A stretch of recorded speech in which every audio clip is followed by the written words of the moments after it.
Let us take a closer look at the text of the poem.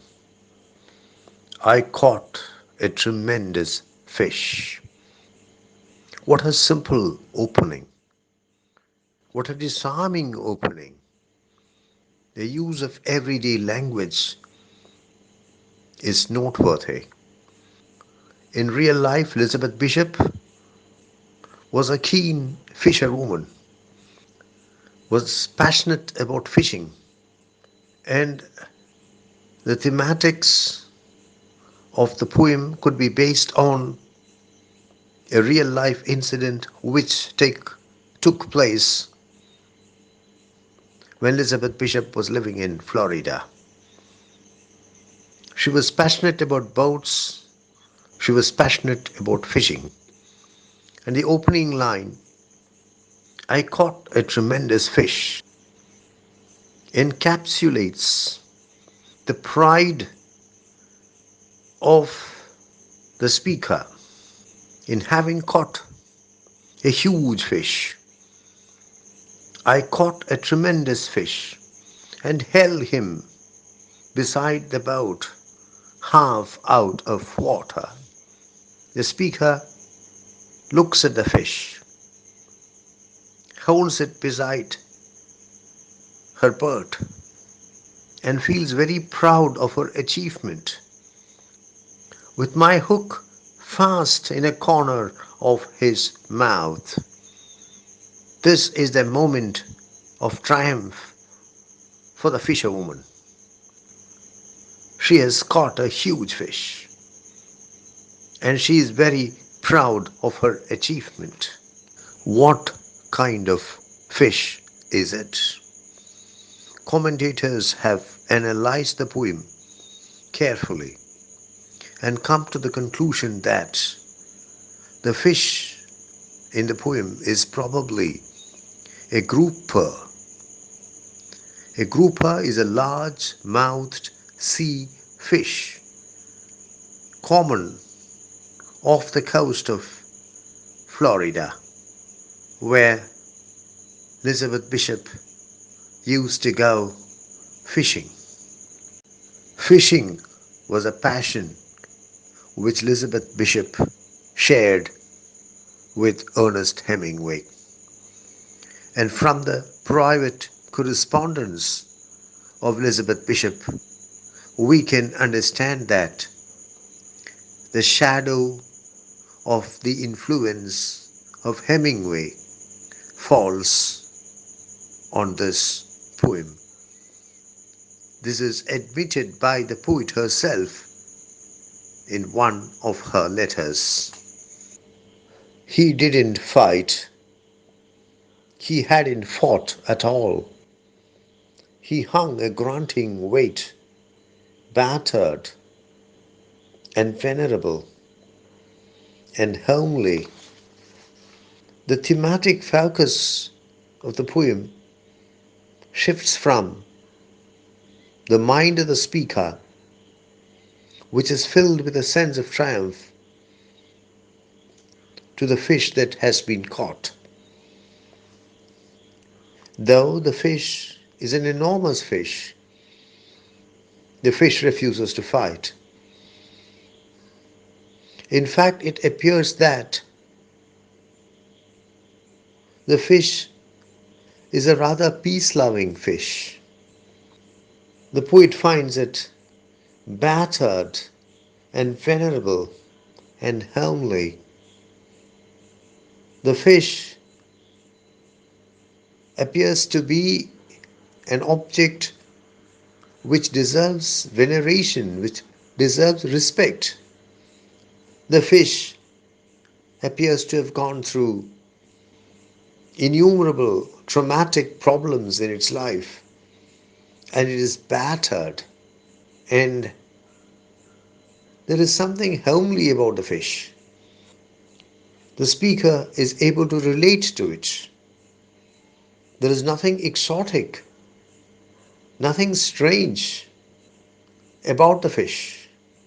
On the other hand, it is homely. The fish appears to have suffered repeated violence.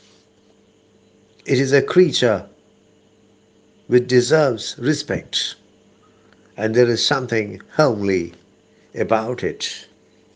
The poet now compares the skin of the fish with wallpaper. Not just wallpaper, but ancient wallpaper. This is a typical simile of Elizabeth Bishop, a simile taken from everyday life, a simile which effectively captures what it wants to capture. Ancient wallpaper is seldom in good shape. It is usually faded, and that precisely is how the skin of the fish is. This is certainly a homely simile, but a simile which in its own way is brilliant.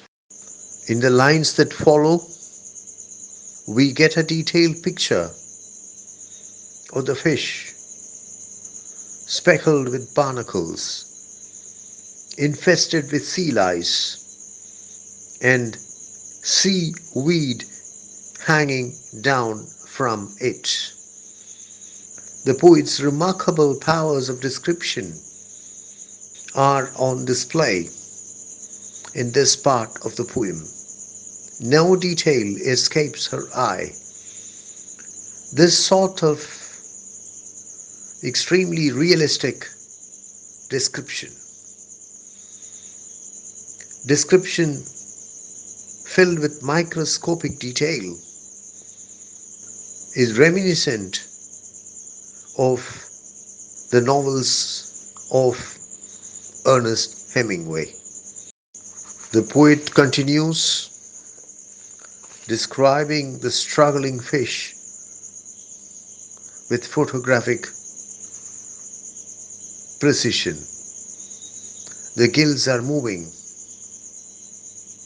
It is breathing in the terrible oxygen because the fish does not want the oxygen from the air. It only wants the oxygen from the water.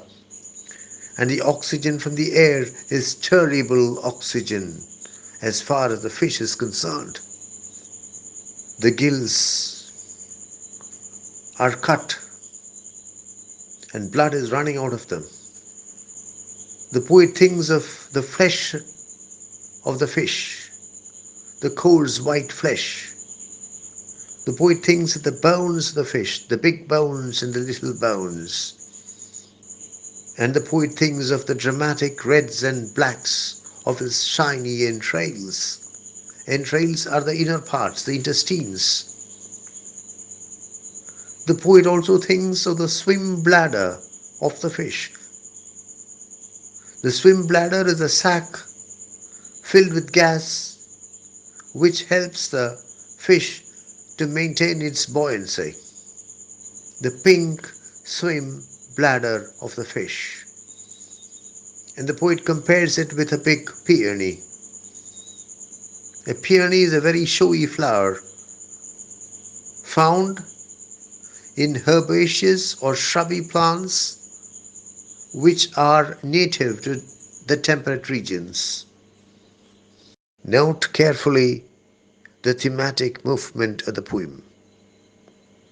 The thematic focus at the opening of the poem is on the speaker, on the mind of the speaker, which is filled with a sense of triumph.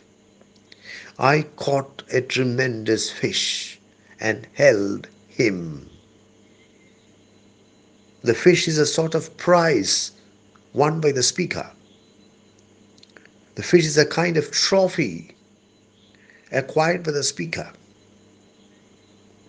But from the speaker, from the mind of the speaker, the thematic focus of the poem moves to the fish.